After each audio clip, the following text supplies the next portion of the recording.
Kavan. Wenn ich mich erinnere an das erste Mal, als ich Kavan gesehen habe, das war damals bei dem Casting für Ich Flüchtling. Kavan brachte zum Beispiel als Filmemacher, der ja schon in seiner Heimat war, im Irak, brachte dann auch noch die Idee rein, einen Film in dieses Projekt zu schneiden, was wir ganz großartig fanden. Um ein Filmemacher zu sein, braucht man viele Kontakte und Freunde.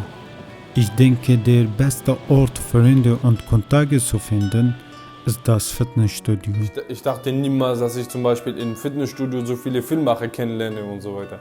Das war so zum Teil unser großes Erfolg sozusagen. Im November 2016 wurden wir dann vom Innenministerium Schleswig-Holsteins zur Flüchtlingskonferenz nach Lübeck eingeladen. Karwan کسی گلکی سرکتی با شیا تاراده که زور شین دستت خود کاری هنری دان و درست کردن فیلم دال آلمانیا دیار بکتن هر اکو افرام پیک و همی کارت کن. Wir sind schnell auf die Idee gekommen, dass er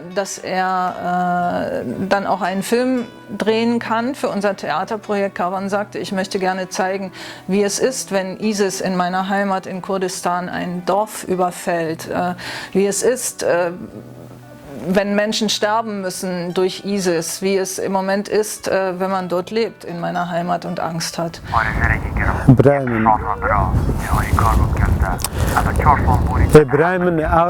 او مر او شانسا من هبو او چو اكيد بو متشگت بارك يتنش شابو تشتك. Kavan war derjenige, der total ausgebremst war und der schon 5 Jahre in Deutschland saß, dem die Hände gebunden waren. Ein starker, gesunder Mann mit so vielen Ideen, so viel Kreativität, der immer wieder zum Nichtstun gezwungen wurde.